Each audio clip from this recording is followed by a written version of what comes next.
Hi guys, today I happen to have a game against my buddy Chaz. It's funny that I've actually played him over Wi-Fi before I've played him in person when it comes to the new gen. But you know what? We've all been kind of busy since November, and it was a matter of time before we played each other. And by the looks of it, he's actually got something resembling a pretty decent team out here. He's got the P2, he's got the Lele, he's got the Metagross, he's got the Gliscod, and he's got the Salazzle. So he's got some pretty offensive stuff. And then Porygon 2 just kind of being his one like hard stop to everything. And Lele with Mega Metagross, I've always really liked it just because of the Psychic Terrain boosting Zen Headbutt and making it so Metagross cannot get Sucker Punch. It's pretty nice. But I have been wary about bringing Lele with Gliscod for many a reason. But in terms of, the other stuff going on with his team, he's got the Hydreigon, which I'm not immediately threatened by. It does get good coverage against a lot of stuff. But I mean, I have Scizor, I have, Assault Vest Goodra, and I have Tapu Fini, so I mean, I should be okay. And then the other stuff is just kind of whatever. I'm more scared by Mega Metagross and by Salazzle, but by no means am I immediately threatened. Like, I look at one thing and I'm like, oh crap, I'm screwed. No, it's a decent matchup, and it should lead for a decent game. So he's actually going to lead off with his Salazzle. Seeing this, I believe right off the bat that it is a Focus Sash Salazzle. There's no real other reason for that to be a lead option. I didn't have anything on my team that really resembled a lead outside of this, so to have this, this scenario be a thing, I was like, you know what? I am actually going to go ahead and Psychic first, because I'm going to bring him down to the Sash. And, he actually ended up going for a, Toxic there, which is kind of interesting. I'll trade Toxic on my Necrozma for, all but one of his HP gone. And if he even wants to go for something else here, like if he had Venoshock or something, I mean, that would probably work out for him. But honestly, I'm just going to get the rocks up right now while he switches. And I don't think I saw anything that was a spinner on his team. If I'm not mistaken, I'm kind of checking the thumbnail low-key right now, see if I can see anything. No, he has no spinners on this team, so his Salazzle is dead right now. Like, as soon as it comes in, it can be a pivot for him near the end of the game if he wants to, just as immediate death fodder. But I mean, I have like a third of my HP off my Necrozma, and then all of a sudden I've just wiped that thing off the board, and I got my Stealth Rocks up for everything else. And these Stealth Rocks are they're going to come into play a little bit here, since we have a lot of switching around that happens in these first couple of turns. But I don't mind bringing in Finneon Hydreigon, especially when it looks like he actually has a mixed one. I've always been somewhat of a fan of mixed Hydreigon, but I could never commit to it, is my thing. Like, I like its special move pool far too much to do that to it, but its physical attack stat is definitely not the worst in the world. It's not as drastic as, like, Garchomp's attack stat to its special attack stat. I think the two on Hydreigon are probably remotely comparable. But yeah, it's Stealth Rocks, you got Life Orb on the U-turn. I actually switched out Nasoza right there because I knew he wasn't going to Fire Blast. I just wanted to see if he had, I think they might get Poison Jab. I don't think they get Sludge Bomb. I think they get Poison Jab if they're physical, but I was like, I'm gonna go ahead and do that. That's what I was thinking at the time. It worked out, but he ends up going into Lele, and then he goes back into Hydreigon, knowing that I am going to immediately be threatened out just because I can't Bullet Punch anymore, and the only other thing I'm gonna have is Brutal Swing. So it's like, you know what, he can't touch, or I can't touch this Hydreigon, and he actually catches me on this double. If that was an intentional series of plays here, freaking amazing plays by Chaz. But he does get me to the point where I am Goodra versus Hydreigon. I am AV Goodra, so the crunch hurts a little bit, but it's not super effective. It does hit me on my weaker side, so it does a decent amount. But, I'll once again take a third of my HP to trade for a Mon. That is absolutely fine by me.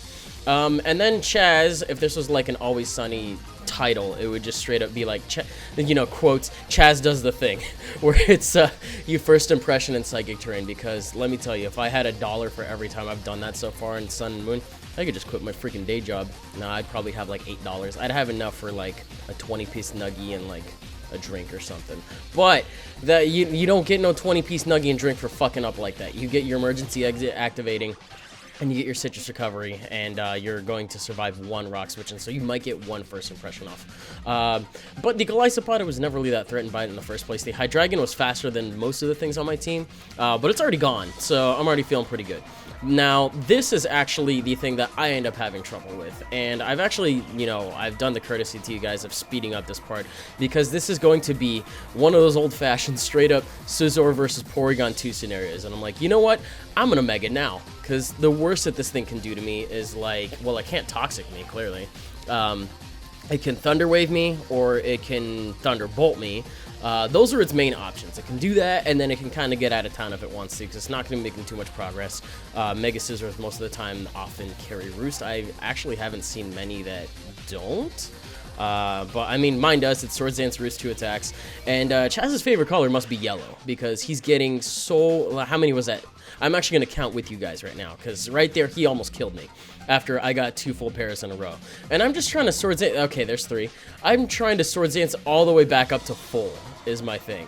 Or, not Swords Dance. I'm trying to Roost all the way back up to full, and he's just not letting me have it. So, I have to get up to full first, and then Swords Dance is how I want to do it. And Brutal Swing, I think I'm at +2 right now or something like that. But, and what is that? That's 4 full pairs against this thing. I think he gets another one pretty soon.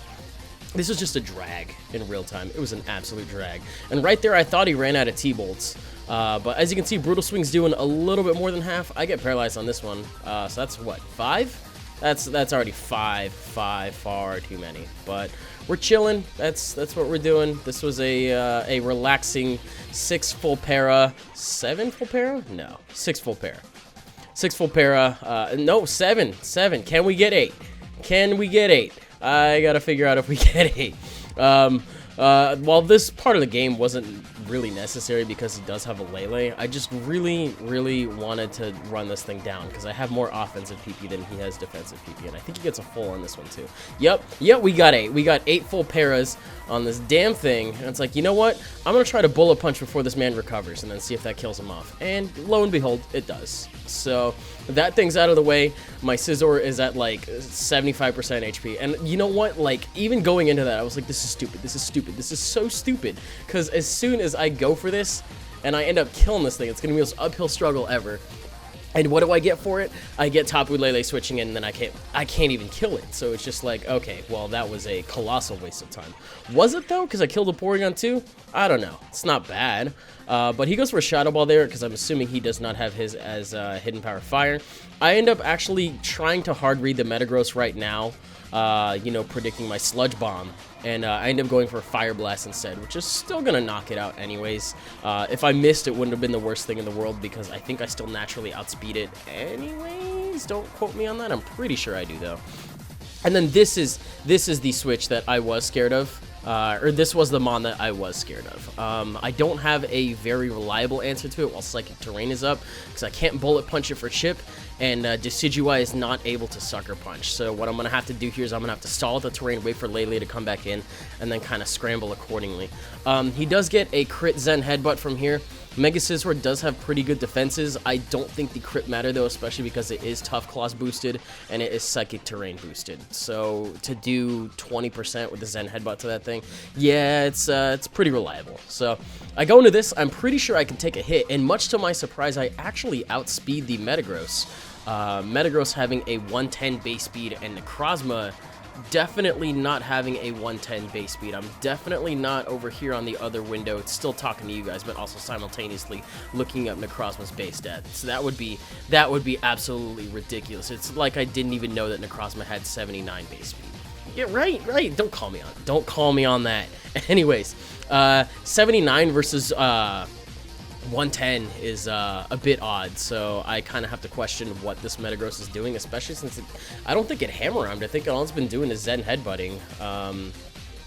Yeah, I like, even when I wasn't looking at the other window, by the way, I'm pretty sure from this game I remember that he didn't Hammer-Arm. So, a bit odd, but okay. I also happen to live this Bullet Punch, which means I'm able to knock it out with the Surf.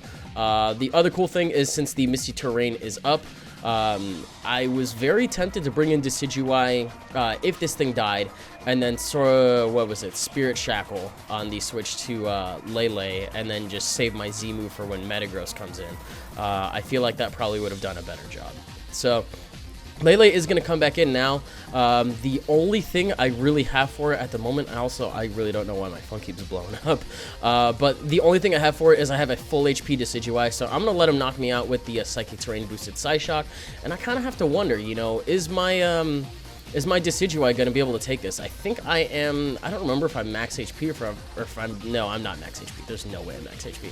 I think I'm just max attack and max speed is what this thing is. It's a little slow, but it kind of gets the job done. So thankfully I am able to take it. I'm not sure if that was specs or I'm not sure the damage calcs of anything this generation at the moment, whether or not it's like, you know exactly what I'm talking about. Anyways, I'm gonna Z-move, and that damn thing's gone. It was naturally a little bit overkill. I could have Spirit Shackled, but I wanted to do it. If your Z-move user has the option to go for a regular move or a Z-move before it dies, you go for that Z-move. You might as well, because you might do good damage on the Switch, and it looks cool as shit, especially with the Gen 7 starters, despite the fact that they're not inherently fantastic Pokemon, but I really do like that thing on that. And this thing dies to rocks, as we mentioned earlier, so that was his last. I don't think he really had much of another need or opportunity to switch it in as a pivot earlier in the game, so it just kind of lasted until the end and just got cleaned up by the hazards. So, oh my god, that game in real time was probably like the better chunk of a stream. It was or maybe not that long, but it was probably like a half an hour to 40 minutes easy, just with that Scizor pouring on 2-bit. So yeah, that's actually going to be the end of the game. Me and Chaz play fairly often, so it'll be pretty fun to play him again when he gets more mons. And in terms of what we got on the video, I think that's it. So hope you guys enjoyed. If you did, you can leave a like, rating, comment, subscribe, do your thing. You guys know how that goes. And I will catch you guys on the next one. Later.